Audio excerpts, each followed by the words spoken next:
Checking the markets, and they are all in the green right now. Dow Jones Industrial is up close to 400. The S&P is up 8.5, and NASDAQ is up now 26 points. Show me Mobileye, if you can. They are launching their own robo-taxi service in the U.S. next year. They plan to deploy about 100 vehicles in major cities, and it is now up 5.5%. Now this, today, Fed Chair Kevin Warsh will host his first policy meeting at the Fed. Anthony Chan is here with me now. So, Anthony, tomorrow we get the decision. What are you expecting? Well, I think that this time they're not going to change rates. They're just going to keep rates unchanged.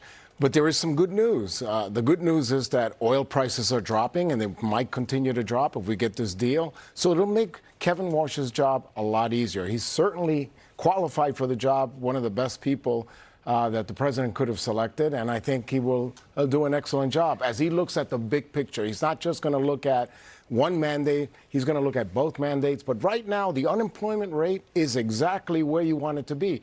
The Congressional Budget Office estimates that the full unemployment rate is a little bit higher than where it is right now. So we're doing fine on the unemployment rate, and inflation is above the target, but it is coming down. And David Monson is still with me. He also wants to change, David, the character in many ways of the Fed. And the one thing, Judy Shelton pointed this out early this morning with Maria, it's not the Fed's role to direct the economy as strongly as it has been directing the economy through various crises, whether it was the financial crisis or the pandemic, et cetera. He wants the Fed to kind of pull back a little. Is that smart? Well, it's very smart, but I want to point out the Fed did not just take that role as the arbiter of the economy.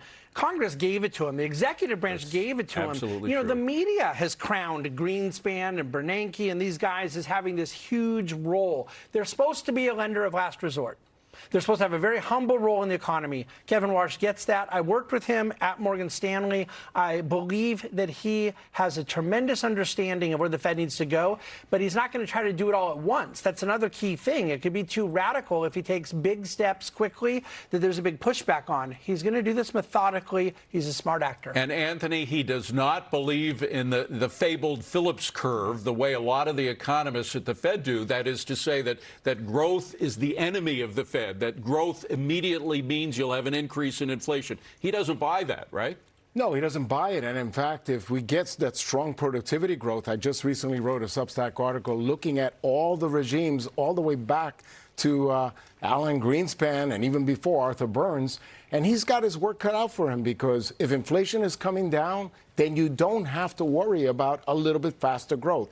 We still are waiting for the evidence on productivity, but it is coming, and many of the people on Wall Street are telling us that with all this AI spending, and in fact, most of the real GDP growth that we're seeing today is because of AI spending, that at some point is going to generate higher productivity, which will mean we can accept higher economic growth and not be so worried about inflation. David, he is the chair of the Federal Reserve, but he has to deal with the culture. The Fed has just like any big corporate structure, the Fed has a character, and he's going to be going against that. How do you think the people working there are going to be affected by this? And do some of them decide to walk out as a result? I don't think that that's the culture of the Fed, of a lot of protest and animosity. Right. I think he has a real cordiality about him. He's a collegial guy. I think he's going to go in and win an argument. He's going to have to be persuasive. Not everyone will be sold, but the Fed has a good history of having these discussions and being deferential to the chair. We'll see if that's changed, because the numbers are a little different. 8-4, 7-5 votes. We're not used to that. We're used to 11-1 kind of votes. Right. All right. One more, Anthony. I want to take a look at SpaceX. The stock surged on its first day of trading today. Day 3, SpaceX is up almost 10% again. No signs of slowing down. Where do you think it's going to go? Oh, I think it's going to go much higher. And the reason for that is the consensus for revenues of SpaceX by 2031 was about $50 billion. And all of a sudden, we hear Elon Musk saying that he would be disappointed if you don't get at least $1 trillion. That's a huge number relative to 50 billion. That's almost 20 times greater. So when you have to take that into account, then of course that justifies much higher prices. And I will say, by the way, one point on the Fed. I was a former Federal Reserve economist, and I like to think that as a staff member, as an economist there, we have an open mind. So if Kevin Warsh comes in with good facts and good evidence, I think that the staff will follow him. And he does have that cordial attitude, Absolutely. and he gets along with people. He's just a very decent guy. Finally, I got to ask you about, you're not used to getting political questions, but all of these socialist victories in New York City, in various areas of the West Coast, possibly in Washington, D.C., where you have another socialist trying to become mayor, there's this denigration of capitalism. Do you think it's taking root in America, or is this just something specific to the Democratic Party right now? I hope and pray that it is something that is just temporary, because I'm a capitalist at heart. And while I entertain all ideas, capitalism is in my heart 24/7. 30 seconds. There's no subject I feel more passionate about than this. It's not an attack on capitalism as if the ism that we're defending is capital. It's free enterprise. It's aspirational society. It's hopes and dreams. He can't become poorer.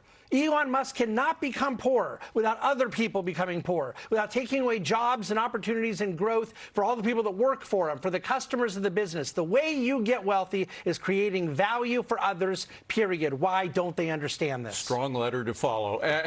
David, Anthony, thank you very much.